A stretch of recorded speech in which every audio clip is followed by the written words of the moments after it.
Good morning. It is Sunday, February 28th. We are wrapping up this morning our series on suffering. We are looking at Peter this morning. I hope these videos have been good for you guys to kind of get back, hopefully, into the swing of things. Things are going in the right direction, it seems like. I don't know, I just kind of feel like a light at the end of the tunnel. But I also hope that you have been enjoying the videos on Wednesday nights and kind of gearing that more towards families. Watching them as a family, questions will be available for you guys to have a family devotional afterwards. Thank you to those that participated in that. But this morning, as we are on this journey to end this series, we are also on our journey in our relationship with God. And along our journey, we have ups and downs.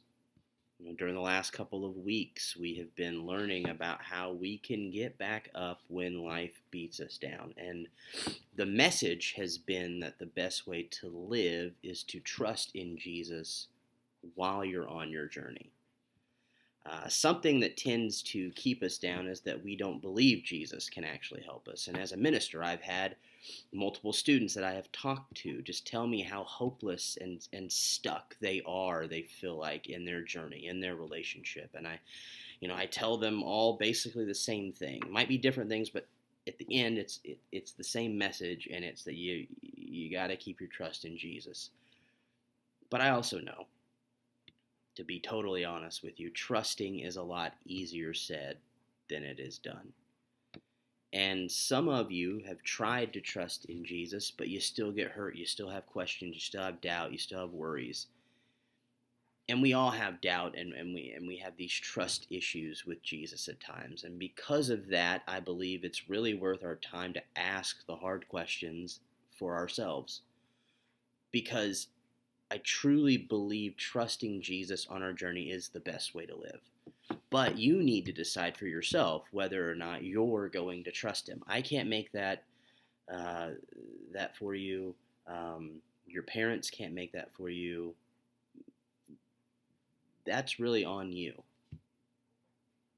And that's why we're looking at Peter. There is something that one of Jesus's first followers said about trusting Jesus along the journey. If anyone knew what trust was and wasn't, it was Peter. Remember, he was the guy that broke Jesus's trust by denying him. But Peter got back up and ultimately lived an incredible life as a disciple who followed and trusted Jesus. Where we're going to be this morning is in 1 Peter. We're going to bounce around, but 1 Peter chapter 4, verse 19. I don't do this a whole lot, but I am reading mainly from the Message this morning. You can follow along in whatever translation that you're most comfortable with, the translation that you have, that you read all the time. That is okay. But 1 Peter chapter 4, verse 19, this is what it says in the Message. It says, "So if you are suffering in a manner that pleases God, keep on doing what is right, and trust your lives to the God who created you, for he will never fail you." I wanted to read the Message because that is a very bold statement. He will never fail you. Memorize it if you want. God will never fail you. Notice what Peter says, though.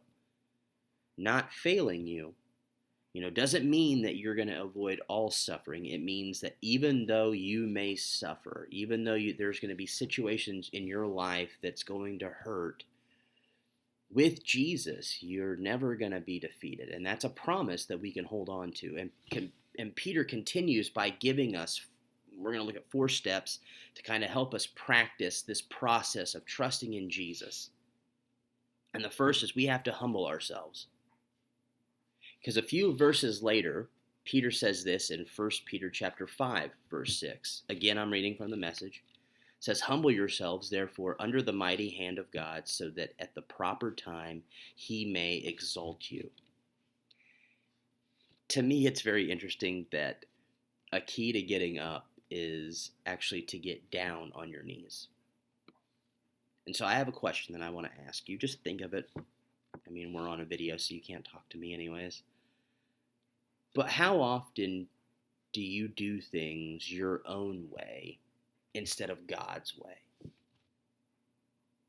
For me, I am a bit strong-willed. I like things done my way. I'm certain most people can relate. And so often, one of the things that stops me from really trusting in Jesus is the fact that I trust too much in myself sometimes. And Peter got into trouble by doing this. One time in particular, Jesus called him out on it. Now, Peter was actually one that Jesus called Satan. That's pretty humbling. I don't know how you would feel if your mentor or best friend or Lord or rabbi who you've been following every day actually calls you the enemy. And so in Matthew 16, verse 21 to 23, again, I'm reading from the Message, it says, "Then Jesus made it clear to his disciples that it was now necessary for him to go to Jerusalem, submit to an ordeal of suffering at the hands of the religious leaders, be killed, and then on the third day be raised up alive. Peter took him in hand, protesting, 'Impossible, Master. That can never be.' But Jesus didn't swerve. 'Peter, get out of my way. Satan, get lost. You have no idea how God works.'" That's even powerful even in the Message translation. Jesus had an agenda and Peter had a different one. So let's be clear. Peter had the best of intentions. I don't think his plan was necessarily going to be bad. He wanted to save Jesus, but Jesus' plans for saving the world were more important than Peter's plans for saving Jesus. So here's the truth that we can learn from Peter here. Sometimes we may not have the whole story. So a lot of times we need to humble ourselves and trust that Jesus' plan might not make total sense in that moment, but his plan is the one we actually need to follow.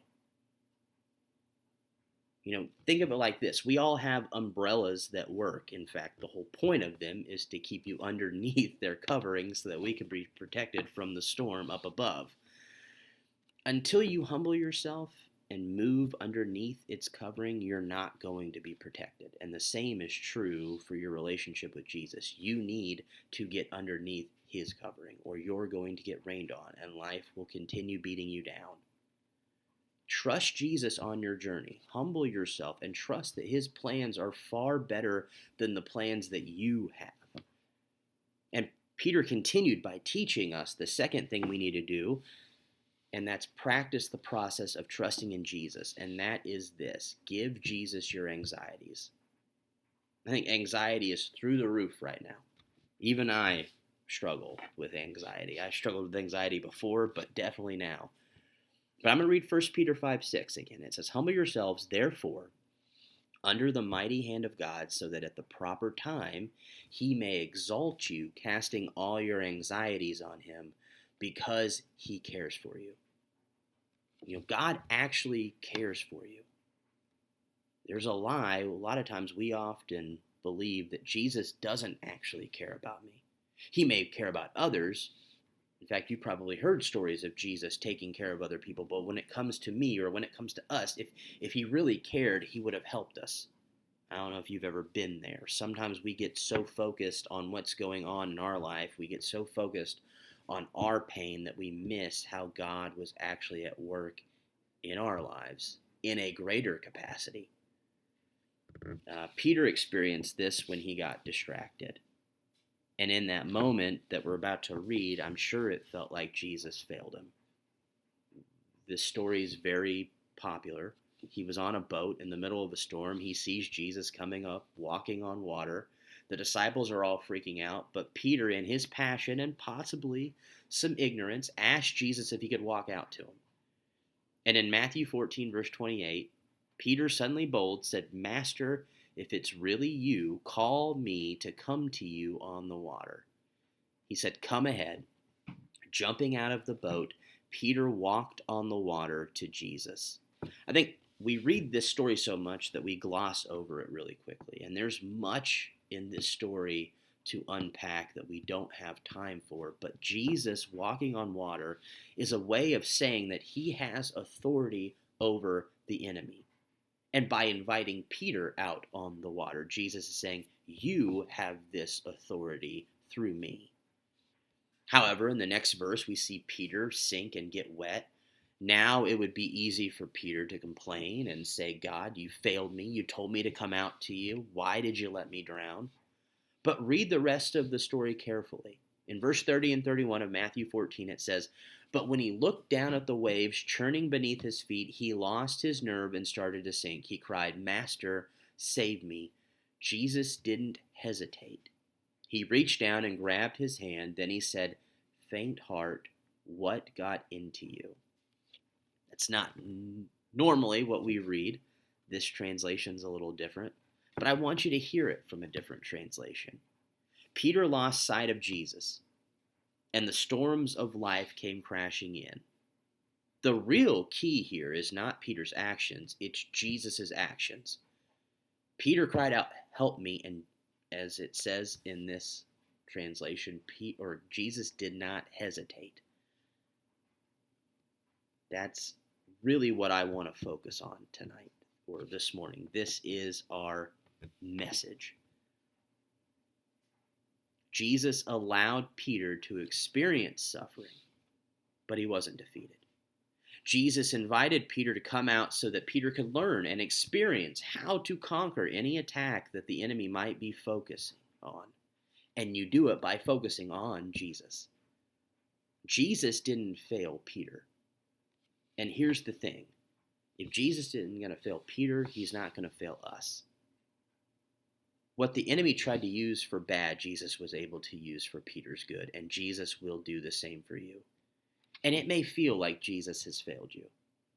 But if you're in the middle of a storm right now, your story's not yet over. Call out to Jesus. He's going to be quick to save you, just like he was Peter. So we now have our third step, and that is be disciplined and aware. Again, I'm going to read from 1 Peter chapter 5, verse 6. Humble yourselves, therefore, under the mighty hand of God, so that at the proper time he may exalt you, casting all your anxieties on him because he cares for you. Be disciplined. Be watchful. Your adversary, the devil, prowls around like a roaring lion, seeking someone to devour. So step 3 is to be disciplined and watchful, to be aware. And the reason for this is that there is an enemy out there who's looking to devour us. And our defense is to be alert and disciplined. And to stay disciplined, you need to be careful about which version of yourself you're feeding. Every day, each of us has a choice to feed our spirit or our flesh. The more we feed one, the weaker the other one becomes. And acts of discipline that feed our spirit make us stronger and more resistant to the attacks of Satan. Peter experienced this firsthand. When Jesus was in a legal trial the night before he was crucified, and 3 times Peter questioned if he was connected to Jesus. 3 times he denied Jesus. His fear dictated his actions, and in his lack of discipline, he betrayed Jesus. And I think we can learn a couple things from this. First, we can avoid some of the pain and suffering that we go through if we actually listen to God and what he has to say. Second, we learn that the discipline is not a one-time decision. What it is a process that we practice today so that when the enemy comes tomorrow or tonight, we'll be ready. And I think this brings us to the last thing Peter calls us, and that is to place our trust in Jesus. And so step 4 is resist the enemy. 1 Peter 5, 6 through 9 says, humble yourselves, therefore, under the mighty hand of God, so that at the proper time he may exalt you, casting all your anxieties on him because he cares for you. Be disciplined, be watchful. Your adversary, the devil, prowls around like a roaring lion, seeking someone to devour. Resist him, firm in your faith, knowing that the same kinds of suffering are being experienced by your brotherhood throughout the world. This last point is all about a mindset. Peter recognizes that the mental game is a key to your ability to not just getting up, but staying up. I don't know if you've ever been around someone who has defeated him or herself before the challenges even started, kind of a pessimistic personality. But when we start comparing ourselves, and our lives to others, we set ourselves up to lose because we rob ourselves of the joy that God has given us to survive. And we have to be resolved in our mind to see Jesus in the midst of our difficult situations. Like when Peter was defeated, he went back to his lifestyle before he met Jesus. He was a fisherman. Peter didn't just lose his discipline, he lost his motivation to resist the enemy. Later, Jesus appeared to him and called him to the side of the beach, and 3 times Jesus asked Peter, "Do you love me?" Once for each time Peter denied Jesus. And in that conversation, Jesus re-inspired Peter. As they sat eating breakfast on the beach that day, Jesus forgave Peter and told him in John 21:17, "Feed my sheep." So instead of giving in to the lies of the enemy, Jesus reminded Peter of a greater purpose he had to live. You look at in brain studies, science is actually showing us how important your mindset really is. The Bible teaches a whole lot about how to really guard your mind and to think on things above, not things below. And these are not just nice ideas, but they are scientifically proven to affect the way we live. There is a college in New York that conducted a mindset of a few years back. So what they did was they got a whole bunch of basketball players and they had them shoot free throws. Then, over the following 30 days, they had 1/3 of the group practice free throws for an hour, 1/3 of the group imagine making free throws for an hour, and the last third did nothing. They were the control group. And so when they retested 30 days later, the control group who did not practice performed the same, basically as expected. Those who physically practiced free throws improved by 24%. But the very unique thing was, and this is how powerful your mindset can be, is the group that imagined making free throws, they improved by 23%. So what I want to say is the way you view something, your mindset is key. And when it comes to resisting the enemy, your thoughts really do matter. You can resist the enemy and live a life that not only pleases God, where you will never be defeated, you have to hold on to your hope.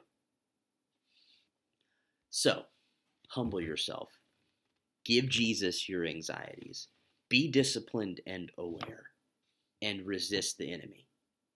All comes from basically 1 Peter chapter 5, verses 6 through 9.